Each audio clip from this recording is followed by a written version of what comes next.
Paltrocast. I'm going to say, good afternoon. How's your day going aside from, tape and press right after a holiday weekend? Right, everything's fantastic.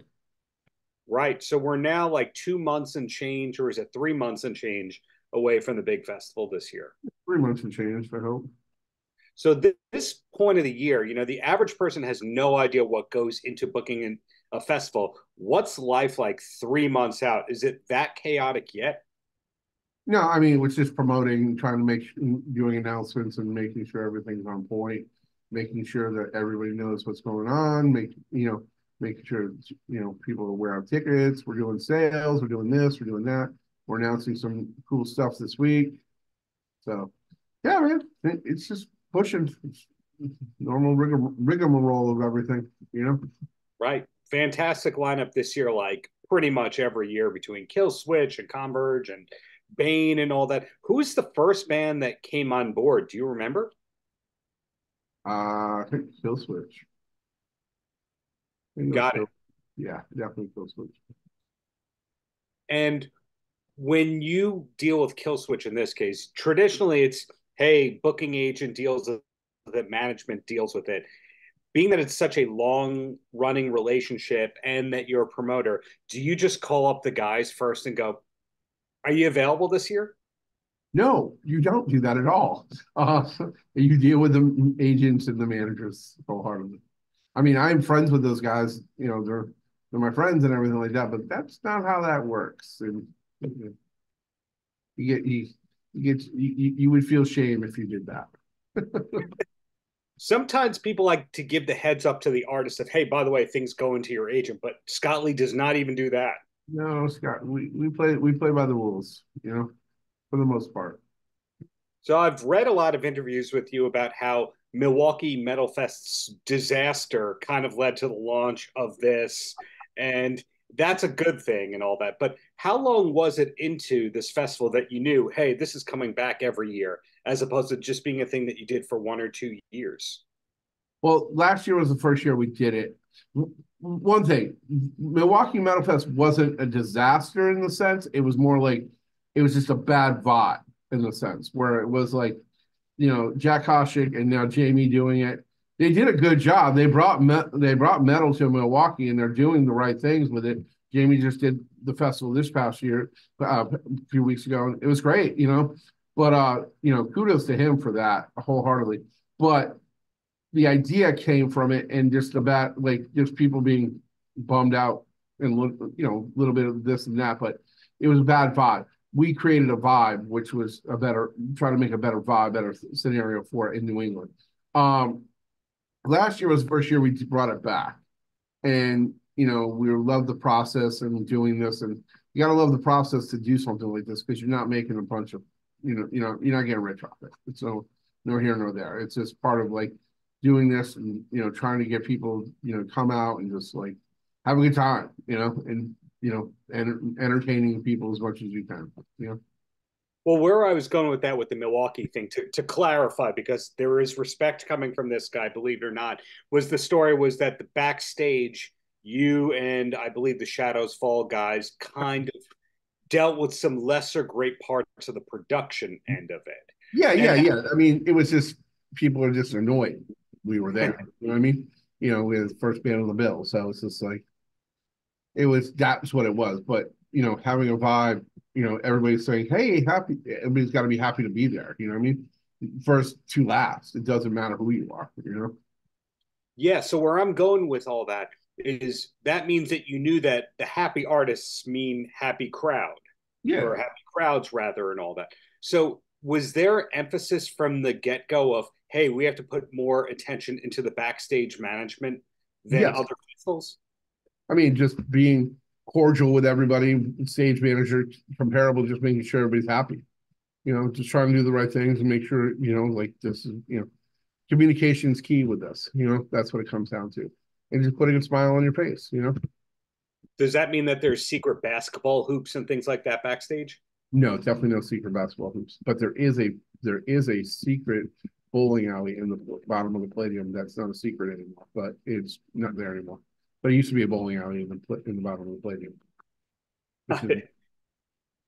So these days, are you fully on this festival, or are you doing mass concert stuff and this as well? I don't I just consult for mass concerts in the sense I don't book shows or anything like that. My partner Justin Leach does that. I just come in. I'm like, hey, I'll do it again if y'all want to do it. And if they ask me to do it, I was like, cool, I'll do it. But Justin and I have to do it with Justin, and this is how this works.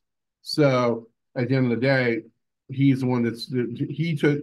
When I worked for Mass Concerts, I left and I went to, I do other things, and then I got him the job, so now he does this. So now the only way I'll do it again is with him. You know what I mean? So that's how that works. He's the one doing Mass Concerts full time. Interesting. So, I don't do anything else. well, in terms of Massachusetts as a whole, people who love classic rock will know, hey, the Aerosmith, the Pixies, the Cars. It's so many classic bands Cars from Boston? Yeah. Really? I thought they were from New York. The Cars, I mean, they were from everywhere in a way. I think Rick Ocasek had some Ohio roots, but ultimately they call themselves a Boston band. Yeah, Elliot Easton, I think, was from Long Island, but maybe for branding purposes, they were a Boston band. Yeah. Okay, that would make sense. Yeah, go ahead and continue what you're saying. I'm sorry. Well, now that you know what you know, you go, okay, Kill Switch and Shadows Fall. Those bands have roots. Godsmack, Stained, both the mainstream stuff and the underground stuff you realize has the Boston roots. 15 years ago, I feel like you would have had to leave Massachusetts to make a living in the music business long term. But nowadays, it seems like you could be anywhere, Massachusetts included. In fact, maybe there is more going on in Massachusetts than New York. Am I wrong about that? I mean, yeah. I mean, there's shows everywhere now, though. I mean, there's this genre is huge. Never been bigger. You know what I mean? Of like, whether it's, I just went to Sonic Temple and watched a whole bunch of different Body Snatcher, Kubla Khan, Currents, Fuming Mouth, all these different bands that are younger bands that are coming up, and like then I watch Pantera and Stained, and it's like Alice in Chains. It's like this aggressive rock and metal has never been bigger. It's like so I kind of know, like, it's like back in the day when you had Shadows Fall, All That Remains, Kill Switch Engage, Stained, and like all those bands. It's like all those bands played together in up and coming. You know what I mean? There's shows where there's definitely a show where we did a Warped Tour stage where it was Dropkick Murphys, Stained, Converge, Shadows Fall. That was the stage. That was the stage. Now think of that. That's a Boston Calling right now. That's straight up like one day. You could do that. But it's yeah. I mean, to answer your question, I think it's like right now it's never been bigger. But back in the day, it was just like the New England area was it was the metal Seattle, they called it. If that makes any sense. Yeah, that what you're saying about that lineup reminds me about how you'd hear, well, Rat was opening up for Metallica. And nowadays you'd never put those two bands together, just like you'd never say Godsmack or Stained in the same sense as Shadows Fall. But it shows that, yes, Boston is the underground, or New England is the underground Seattle metal capital. And hopefully one day you get the documentary, treatment. But over to you. What is your main passion or hobby away from metal? Because all we know about you is concert promoter, metal god, and that's all we know about Scott Lee. I like cats and dogs. I love my animals. I mean, that's when it comes down to it. It's like I just like hanging out with my friends, going to eat a good meal. I don't miss meals, as you can see, and like I love my animals. And I love my wife and family, and just that's it. That's basically what it comes down to. And like my work, I love my work. Whether it's Metal Fest, whether it's putting out records, managing bands, selling tickets, slinging merch, all the above. So I love my job. I'm just a busy guy, but My hobbies are my animals and and hanging out with my wife. The more metal related people I speak with, the more I find out that they golf, that there's so many golf people within the metal world. Are you one of them? No, I think golf is a terrible sport, but I'm probably the best golfer you'll ever meet. And there's a longer story to that we will not go into. But I think golf it is a very, very, very, very good sport, but I don't like it. So your deals do not get cut on golf courses. Fuck no, that shit sucks. I mean, like, it's I like the sport I love the most. I love a good baseball game. I love, football, and I love hockey. I love UFC. I love UFC. I love MMA. I love that. It's such an awesome thing. Dana White is my hero. You don't understand who that is. Oh yeah, another Massachusetts legend right there that the world doesn't realize is Kicked out though by the mob though. That's his story. He's got a great story. That dude's fucking the man. Like if they're like meeting him, that is a kingpin. That is a fucking kingpin, and true American. Love him. I love that dude. I don't even know the dude. I fucking love him. He's great. Invite him to the festival. He might come. It's funny. I wish sure, but he won't come. He probably has an email address like dana@ufc.com, like a hidden in plain sight kind of address. So yeah, I just think I don't know. I think what he's done with that company and what he's done with things and just not taking shit. I think it's great. It's like it's cool. I think he's a great guy. We need more people like that. Of course. And you are, to me, one of those people. But two quick questions, then I let you go. No problem. You ready? Okay, the first one. What was the band that got you into heavier music, that was your gateway towards not just listening to what was on the radio?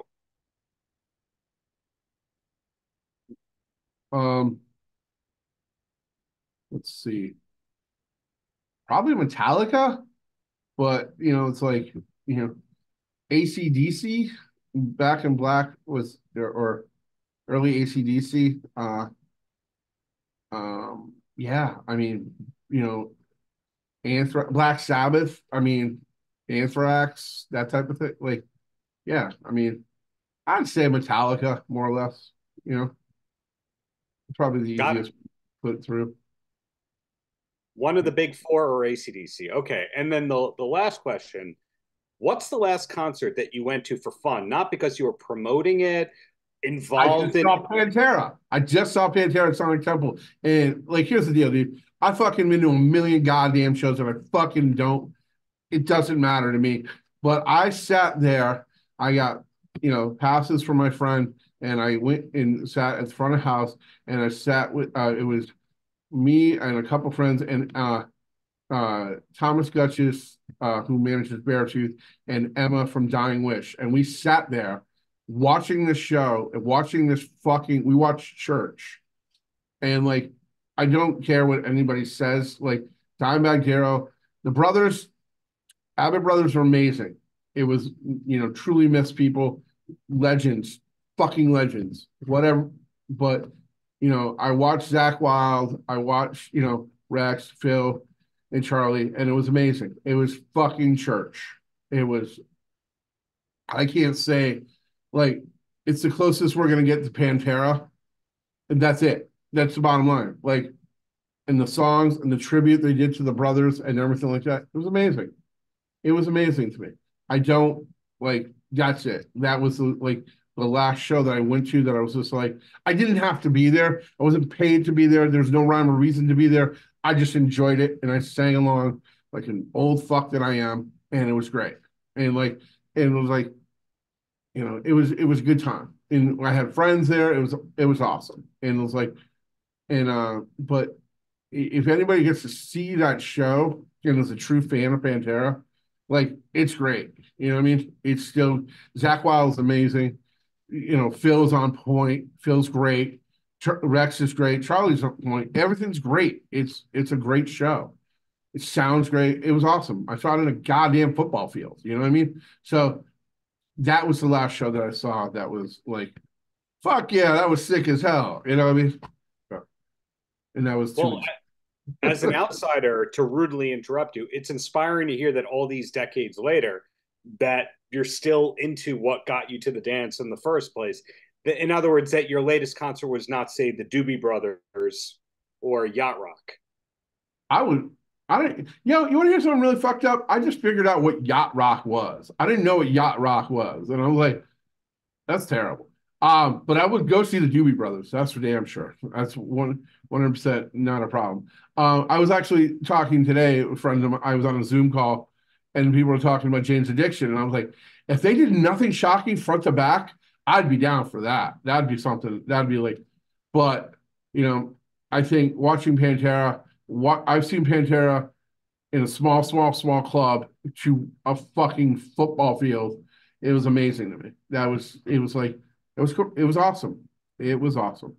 You know, So we won't be seeing you at the Jane's Addiction Love and Rockets tour. That's what I'm hearing.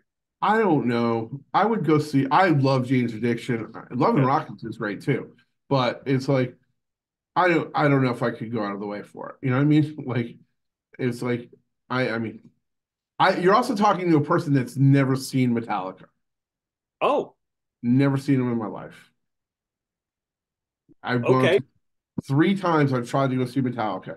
3 times. Car accident, car breakdown, and just fucking went the wrong way with a friend of mine. Don't ask. There's just lost. Got lost. Scott, the bottom line that I'm learning here is golf, not seeing the Metallica shows. We haven't even scratched the surface. So eventually we're gonna have to tape a part 2, 3, 4, and 5 after you see the Doobie Brothers in concert. But the key I've is seen the Doobie Brothers. I'll go see them again. I've definitely seen. You haven't asked me what my first. You didn't ask well, me. what's that first concert? And then I let you go. Tony Bennett was my first concert. Which era Tony Bennett? Shit, man, this was in 1980, 81, 82. Oh, so you saw bottoming out, about to get dropped, Tony Bennett. Yes. I've also seen Buddy Rich. I've also seen BB King. Interesting stuff. You break all of the stereotypes there, but I'm definitely I love everything from Jackson 5 to Slayer. That's my there's my middle. Paltrocast.